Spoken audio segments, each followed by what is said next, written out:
mga bangag na kasama sa smuggling, sa pulburon. Diba? Kagabi inulat natin at nakita nyo naman, nasa media na rin yan, na nahuli, may mga nahuli na nag-aadictus benedictus, sumisinghot, nagtutulak ng asin o isang klaseng, di ba yung pulburon, yung favorite ni Bangag, yung asin o yung shab-shab na tinitira within the Malacanang complex. Sabi ko sa inyo kagabi, ang dahilan kung bakit nahuli yun, dahil ang nagchuchu doon ay PSG. Imagine ninyo, nasa complex ng tahanan ng mga bangag. Correct. Okay, ng presidente niyo, what do you expect? Bangag ang presidente. So, rampant ang pagtira ng mga ipinagbabawal na pulburon o shab-shab ika nga. So ngayon, dito talagang nachi-check and balance o na-fact check ang inyong bangag na presidente, ang kanyang mga alipores, ang kanyang mga gabinete na alam naman na after magpa-picture-picture ni Bangag na kunyari bisi-bisihan at hindi na natin kayang kontrolin, itong ganitong mga klaseng kalamidad at di ba, magkukuha tayo ng mga pump boats dyan sa Mindanao, mga ganyan. Alam naman ng kanyang mga alipores na after that dramatization 101 ay sisinghot na si Bangag. Dahil nakuutal at hindi niya alam kung paano mag-solve ng problema. Kaya itong kalamidad na ito ay hudyat para i-highlight sa inyo mga kababayan na isang palpak, failure, kung ayaw nyo ng failure, palpak, bugok, bangag, ano pa ba? Diba? Ang inyong gobyerno. Ano ba ibig sabihin nito? Hindi lang ito palangga na biktima kayo ng baha. Biktima kayo ng bagyo. Ito'y nagpapakita kung gaano katalamak ang korupsyon sa bayan ninyo. Tama. Now, ngayon, buong Luzon, Visayas, Mindanao na. Dahil, tinignan natin, ayan, Batangas, Rizal, Isabela, Marikina, at kung saan-saan pang bahagi ng Pilipinas. Ito'y pagpapakita. Pinagigising kayo mga palangga. Ginigising kayong lahat. Imagine mo, lumubog ang mga sasakyan ninyo. Napag-usapan na natin yung mga memories nyo sa buhay ninyo. Yung mga damit nyo, yung mga sinuot nyo sa kasal, na ipapamana nyo pa sana sa inyong mga kaapu-apuhan o sa inyong anak, nalubog na lahat. Baka nawala pa yung inyong mga konting yaman na tinatago-tago. Yung mga konting pera nyo dyan na itago-tago, baka nabasa pa ng baha. Correct. Ulitin natin, sa ganitong klaseng dilubyo, sa ganitong klaseng chaos o kaguluhan ay ipinapakita ng presidente o namumuno kung gaano siya kabangag or failure sa kanyang trabaho. Kaya true enough, dahil sinabi nga ni Inday Sara na hanggang number 2 lang, walang number 1. Kasi nga, weak ang inyong presidenteng bangag na uutal at hindi alam ang manage ng ganitong klaseng disaster. Dahil nakita nyo naman ng interview siya Di ba? Doon pa lang siya magpaplano. Walang first aid man lang. Diyan sa Bicol, sa Batangas. When I say walang mga first responder right there and then. Dapat nga not only 2 to 3 days, like 5 days or a week before, dahil sabi ko nga, at alam niyo naman yan, kaya tayo may pag-asa dahil napipredict po ang mga kalamidad o ang bagyo o mga disaster, even earthquakes na napipredict yan. Kaya nga, di ba, meron tinatawag na ilikas muna kayo sa ganito, sa matas na lugar, di ba? At dapat the moment na inililikas ang ating mga kababayan, like days before, ay supplied na yan ng gobyerno ng pagkain. Sinusuplayan na yan mga kababayan ng kanilang mga kapangailangan, tubig, first aid, gamot. Dapat may doctors, nurses na dyan May ambulansya na naka-ready. Pero dito sa ngayon, wala pong ganun. Sabi nga, ni isang bangka, walang bangka doon nung kasagsagan. Kaya nga nanawagan si Robredo, pero si Robredo hindi walang walang pag-aalsa na katulad dati ng panahon ni Pangulong Duterte, kahit walang kakwenta-kwenta nasaan ng Pangulo. May mga pa-hashtag sila. Pero ngayon wala silang hashtag. Mga tahimik nga eh. Nila, kahit na fact-check na, tahimik ang mga dilawan. Mahina, hindi lang ang jutak ni Bangag, kundi wala talaga siyang pagmamahal sa taong bayan. Exactly. Wala siyang pagmamahal sa inyo lahat dahil pinababayaan niya kayong maging or malubog sa baha. Pinuntahan ko ang kanilang website ng Presidential Communications. Ang pinapakita doon, puro kajutahan na kunyari nagpe-prepare sila. Nagpapakita sila ng mga boxes ng, ano tawag dito? Bagay yung mga ito. Ano yan? So ngayon, okay. Sagutin mo ngayon doon. Baka ano yan, importante. Anyway, mga palangga, doon sa malayo. Ngayon, ito'y pinapakita na sa publiko na kailangan nyo nang magsalita. Kailangan nyo nang pumunta sa kalsada. Correct. Para singilin ang mga jutang ginimis na ito. Singilin ang mga may quarry business. Dahil according kanina, bigyan mo yung phone ko after. So, kanina, may nag-message sa akin na itong si Saldico ay may quarrying business sa Yes, Bicol. tama. Correct yan. So ano yung quarrying business na yan? Nagpuputol, emergency di naman. Okay? So nagpuputol ng ang tawag dyan, ng mga punong kahoy. Teka, tignan natin to. Okay. Ang sabi dito, alright.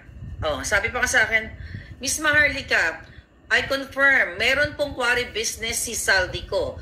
He also owns SunWest Corporation, Misibis Bay Resort, Embarcadero Mall, etc. etc. So actually narinig ko na yan dati. Ito pa sabi, ito galing kay Cathy to, comment dun sa sa kanyang post. Sabi dito ni Patrick Pexon, Miss Cathy, ang alam ko ay SunWest Construction Corporation at yung High Tone Corp at ginamit nila sa quarry operations. At pati ang Mayon Volcano ay sinira na nila. Hindi na nila inisip ang kaligtasan ng mga Albayanos. Ngayon, ang kapatid ni Saldi ay tatakbong Vice Governor ng Albay. At isa pa, may nalaman din ang grupo namin na ang PIR sa Legazpi yata ay kumuha ng 2 rooms sa Embarcadero de Legazpi at doon daw itatago ng ang mga audit reports ng COA. Dapat yan maimbestigahan to confirm. From Patrick Drake M. Pexon. Ayan po. So, walang investigasyon.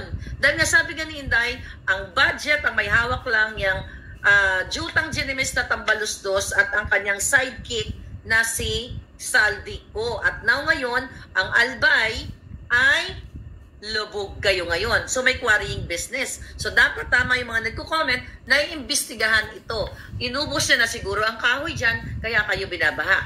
Again, ito ay magre-reflect sa bangag na gobyernong ito. At kaya kayo, lalo na kayo sa Albay, lalo ngayon sa Batangas, lalo na kayo na biktima ng baha, dapat mag-demand kayo ng accountability. Yung sinasabi Buti ka ng Maisog, makikinig yung mga kawatan. Diba? So, dapat wala nang accountability itong mga to at walang transparency. Kaya They are very transparent kung paano nila ubusin ang kaba ng bayan. Bangag Jr. is very transparent nung niloko kayo ng kanyang State of the Nation address na meron daw 5,500 flood control sa buong Pilipinas. Pero ano nangyari? Again, this is a check and balance or fact-checking na ginawa ng langit, ng Diyos, ng Tadhana, ng Supreme Being para magising kayo. Para hindi na kayo magtanga-tangahan, hindi na kayo magpabudol pang muli, kahit anuman ang inyong political affiliation whatsoever, kitang-kita na ginigising kayo ng Diyos. Correct. Kailangan pahagupin din kayo, kailangan may mamatay, kailangan malubog kayo sa baha para kayo ay kumilos. Kayo po ang naging collateral. Exactly. sa pagnanakaw nila. Hindi lang basta-bastang collateral. Ang mga buhay ninyo nasira. Ang pinaghirapan ninyo kung kayo nag-abroad, kung kayo nagtatrabaho for 30 years, retired na kayo dahil hinagupit ng baha, dahil nasira yung mga refrigerator, washing machine, television, dahil lagpas tao eh. Yep. Sa atin sa Pilipinas, kailan ka makakabili ng bagong telebisyon? Kapag Mangutang. nagka-bonus ka sa Pasko. Mangutang muna. Porsyento Or yung nanalo iba. ka sa, ano tawag dito, sa parapol kapag Christmas party. Tapos bigla na lamang Kawawang mga mawala Pilipino. dahil sa kadyutahan ng gobyernong ito, dahil pinabayaan nila, dahil wala silang Malasakit. wala silang plano sa inyo kung paano kayo iligtas. Kitang-kita nyo naman sa bunganga ni Bangag nung nagsalita siya. Di ba? Na wala talaga tayong paghahanda. Dahil kung meron, number one, kung walang quarrying, illegal quarrying dyan sa iba't ibang mga lugar, at kung ang mga pera, yung pondo para sa infrastructures, bridges, roads, mga pader, kung ano-ano pa man, para protektahan ang ating mga mamamayan at hindi basta-basta matitibag dahil ito ay pulido.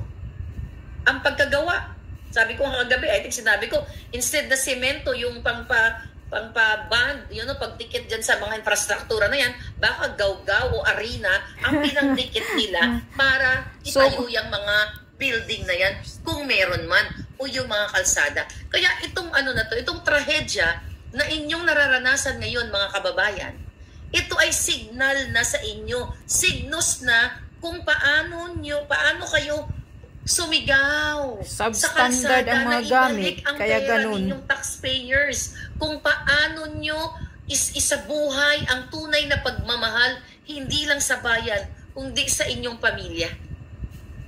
Pero kung talagang gusto nyo, every time na lang kapag tag-ulan, ay bahain kayo at kontento kayo sa bangag na presidente, bangag na mga kongresista, bangag na mga cabinet secretaries, bangag na mga senador, at ngayon i-elect nyo pa yung mga putang ina niya sa 2025. Kung ayaw nyong ipakita na hindi na kayo masaya, hindi na kayo satisfied sa ginagawa sa inyo dahil sa itsura o sa kondisyon ng inyong pamumuhay.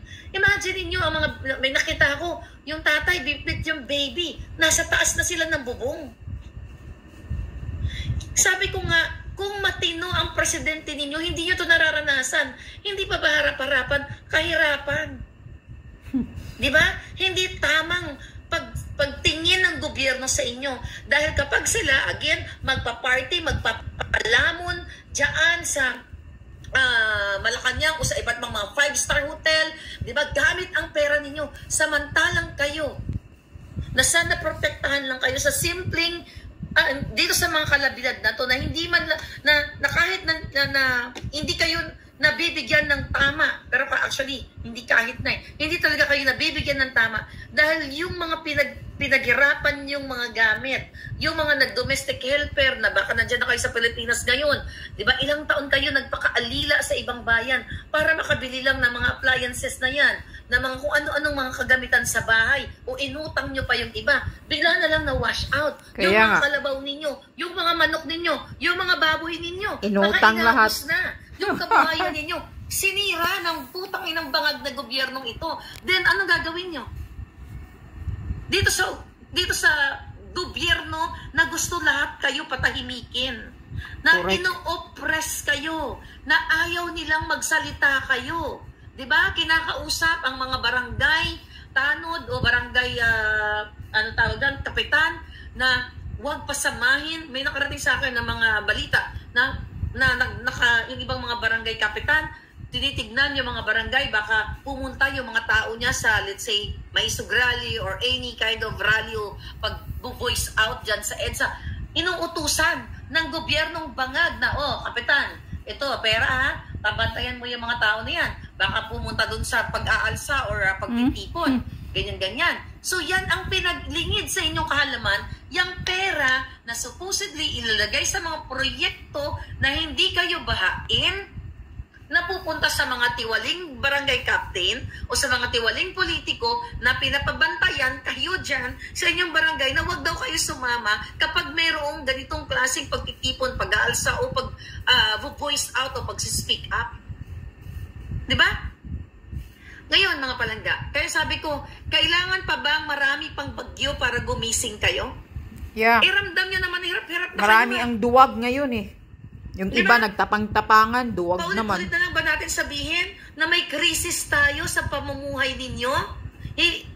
Nagreklamo kayo, mataas ang bilihin, mataas ang presyo ng bigas, tubig, kuryente, matrikula, pamasahe, hindi tumataas ang inyong mga sweldo, ang krimen, ano pa ba, ang pagnanakaw, rampant, oh my God, ang paggigipit sa inyo, ang red tape sa mga gobyerno, ang paggigipit sa inyo ng BIR, di ba? Hindi pa ba ito sapat para magising kayong lahat na dapat kayo ay kumilos out of that frustrations, out of that pang-aapik. Ito dapat yung magli-lead to all of you na kailangan yung magsalita. Kailangan yung isingilin ang gobyerno ninyo dahil sobra na tama na. O unless you are enjoying sa inyong baha na nararanasan. Kung ganun ang thinking ninyo, nalagpas bahay na ang inyong ang mga baha, then ang dahilan ninyo ay kasi hindi naman kasalanan ni Bangag o hindi naman kasalanan ni BBM kasi hindi naman niya ginusto yung baha eh. Gawa yan ng Diyos. Pangbobo yan. Exactly. Pangbangag yan. You know why? Kaya nga, mayroong mga contingency plan, may mga preparedness, disaster preparedness, awareness, chuchu-chuchu. Para proteksyonan kayo. Kaya nga, kinabawasan kayo ng taxes ninyo para yung mga perang yan, ipupondo dyan sa mga pader, dyan sa mga loop, mga kalsada, at dapat yan tree planting para hindi kayo basta pag may ulan, hindi bababag-landslide. Ayan, yung mga quarrying business ng mga jutang dinamis na politiko, hindi ba kayo frustrated or you're enjoying para kayong masokista na gusto nyo sinasaktan-saktan kayo at you're just having fun out of that pananakit sa inyo? So yun ba yung nararamdaman ninyo na sa kabila ng kagutuman, sa kabila ng krimen, sa kabila ng pagnanakaw, ng pangidnap ng mga mafyang ito, lahat na name it, paulit-ulit ko na yung sinasabi, hindi kayo magde-demand sa gobyerno ninyong Bangag sa kabila ng paggagastos nila ng pera dyan sa mga concert, Duran-Duran at iba pang mga concert ng mga artista. Diba? Recently, andyan sila Martin Rivera at kung sino-sino pa. Iba't ibang performers at the expense of people's money. Exactly. Ilan kayong binaha sa Batangas? Marcos Bangag pa rin kayo? Diba? Anong ginagawa nila ngayon? Tinatapalan ng pera ang mga kongresista, ang mga senador para i-oppress sila. Okay? Paano sila tinatapalan? I-oppress sila na umayon sa tama.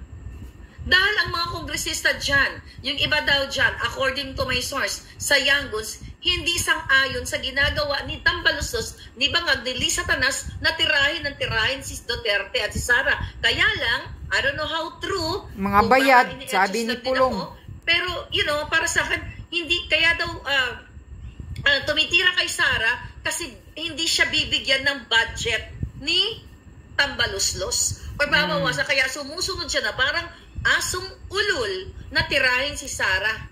So anong tawag dyan? Oppression yan. Dahil tinatakot nito ni Tambaluslos, hindi kita bibigyan ng budget, dapat umayon ka, sirain natin ang mga Duterte, diba? Dapat nagkakaroon na kayo ng yung puso ninyo eh. Kung talagang mahal nyo ang bayan ninyo, dapat nag-aalab kayo. Nag-aalab kayo para ipakita sa inyong mga anak, sa inyong mga kapwa-puhan na minsan ang lolo nila, ang lola nila, ang tatay nila nanindigan sa isang diktadoryang Bangag. Sa isang manggugurgur, sa mga kidnappers, sa mga smugglers, sa mga mafia. Pero kung hindi nyo gagawin yan, mga kababae, mga palangga, dahil sarado utak nyo o duwag kayo, then mamamatay kayong duwag. Correct.